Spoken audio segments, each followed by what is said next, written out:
Hello, welcome back to the YouTube channel. I am Nick from Australia. Tonight's video on the channel is going to be me talking about the NRL rules that need to be fixed up. So basically, the NRL rules that need fixing. I have gone through some of the rules that I do not like and that I do not agree with. I don't necessarily hate these rules, but some of these rules I think need to be fixed up a little bit, and I'm going to go through them tonight. I've got about 10 of them that I have written down. So before I get into that, I hope you guys are all doing well on this Sunday night. It is currently 7:05 p.m. January 17, 2021. Hope you guys are all doing well. If you're not following me on Instagram, make sure you do. It's called Nick from Australia, the Instagram page. I'll leave a link in the description below so you can go and follow me on Instagram. And also, if you want to donate to the channel, it's up to you. I don't really care if you do. There's a link in the description below for that as well. But anyway, let's get into tonight's video. So, the NRL rules that need fixing. I've got 10 rules written down, and I'm going to talk about them. And we'll go from number 10 up to number 1. This might be a 10 to 15 minute video, so sit back with your Coke, your cookies, your chocolate, your lollies, your pizza, whatever you're having. Just sit back and enjoy, and we're going to go through some of these rules, and we'll go with the first one I've got here. Number 10. The rule where you play the ball and you're 3 to 5 metres away from the try line, and the dummy half runs from dummy half and scores the try, but the guy that played the ball is in the way, and the defensive line, the defending players, claim they were obstructed. And what else does it say? It says the guy at marker claims that he was impeded, but what is the guy playing the ball meant to do? So basically, if you know what I'm talking about, so you're on the attack, you're trying to score points, you're 3 to 5 minutes from the try line, you're very close, you play the ball. Here is the guy that plays the ball. The guy plays the ball, right? You've got the defender here on the defensive line, you got the bloke playing the ball. The guy from dummy half runs, he goes left, or he goes right. But the defending team that's on the goal line goes to run, because the guy dummy half runs left, for example. The guy plays the ball, the dummy half runs left, and then you got a guy coming from the other side of the field who's on the goal line, but he can't get across there because the guy that played the ball is still in the way, and they always call it a no try. Here's the thing about that. Now, it's a very confusing rule. It doesn't make sense. Now, in my opinion, if you're going to play the ball at dummy, if you're going to play the ball, the guy who is at marker and the guy that is behind him, it is their job to stop the dummy half. If the dummy half is going to run left or going to run right, it's the marker's fault.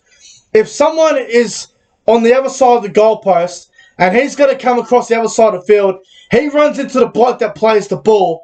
If he runs into the bloke that plays the ball, it should just still be a try. Because the guy that plays the ball, and if he's like a minute from the goal line, from the try line, what is the guy playing the ball actually meant to do? There's nothing he can do. He's stuck.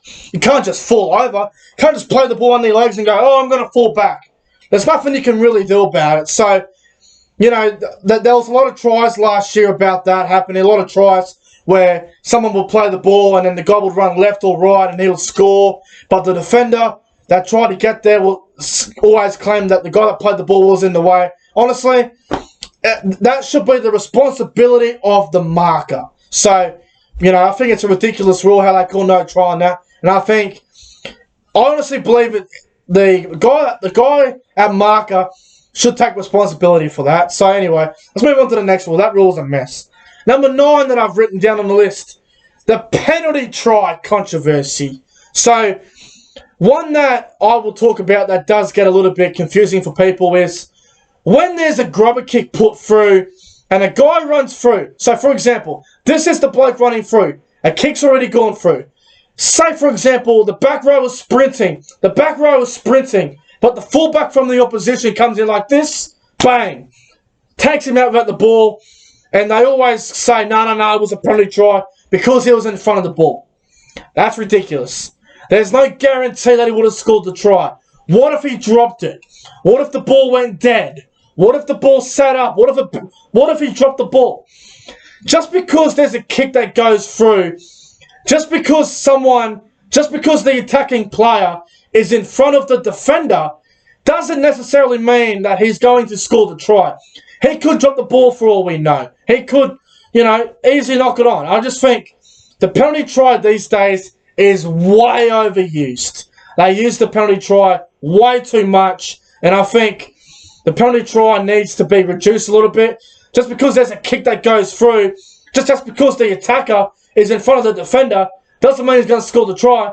I mean, if he has the ball in his hand and he gets codanged over in the head, or if it's a high tackle and he has the ball, then yeah, penalty try. But if there's a kick and he's in front of him, it doesn't always mean he's going to score the try. So I think the penalty try these days is definitely overkill. It's overused way too much. The number 8 on the list that I have come up with is the new rule that they're putting in for the 2021 season, the 2-point field goal. Honestly, 40 metres out or more, you can get a 2-point field goal. Now look, I think this rule should never have been created. I think it's ridiculous. Now, in the defense of the 2-point field goal, you're not going to see many of them because I don't think teams are going to want to risk a 7-tackle set. So, I don't think it's that big of a deal, but to be fair, like the 2-point field goal from 40 metres out or more, it is ridiculous. It doesn't make sense. So, I don't understand why that rule's even come in the first place. So, I would scrap that rule entirely and wouldn't even create it. I think it's a bit ridiculous. Number 7 on the list is a rule that they're going to have apparently for the season, and they tried it out in the last 2 rounds of 2020. You know the new rule they come up with where if someone scores a try and the bunker can overturn that try anytime they want. So if you score a try in the corner and you think it's a great try, one of the tries of the season, or it's a match-winning try, about 30 seconds later, the bunker can overturn and say, no, it was no try. It was offside by a metre. It was an obstruction because that guy was impeded. It was a forward pass. We're calling it back.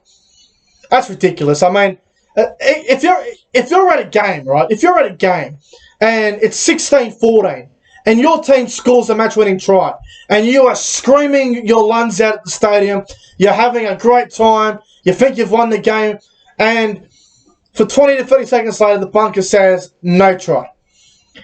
I think this rule is ridiculous because you're messing with the fans' emotions. You're getting them excited, and then they're going to lose their voice, and they're going to be very, very angry if they overturn it. If it's a match-winning situation, 16-14, you win the game, try in the corner, 18-16, the referee blows a try, all good, and then 20 seconds later, the bunker look at it, no try.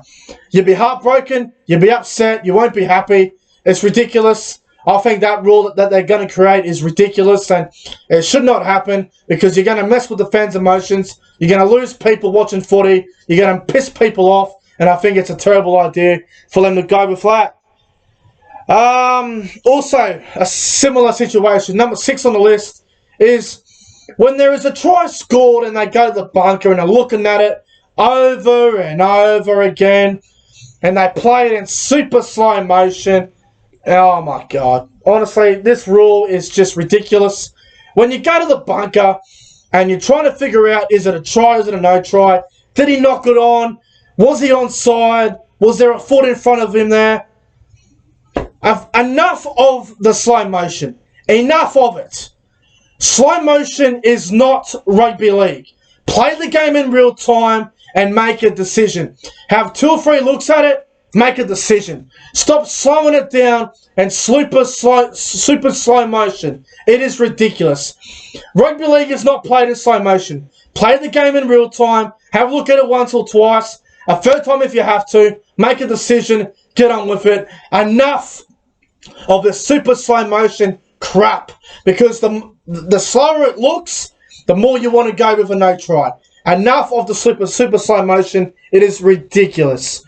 Number 5 on the list, the 7-tackle restart rule, 7-tackle set.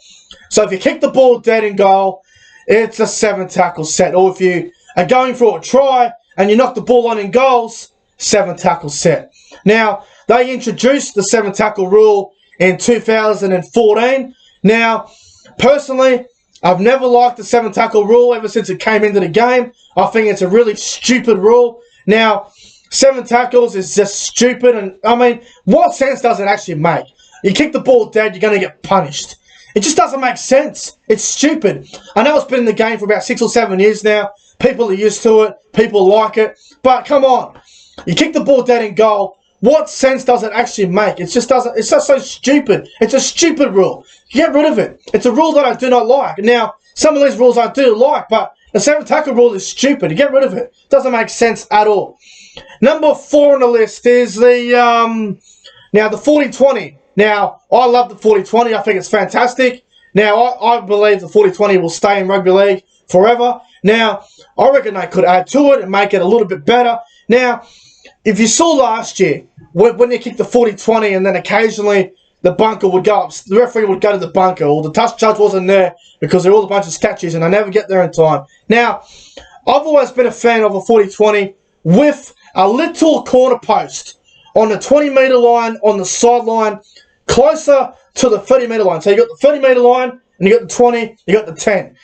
Where the 20 is, between the 20 and the 30, on that corner, put the, like you got the 20-metre line here, on the corner of each side. Put a little corner post there, so you know if it's a 40-20. Because so many times last year, they had to go upstairs, because I didn't know if it was a 40-20, and it would kill the team's momentum.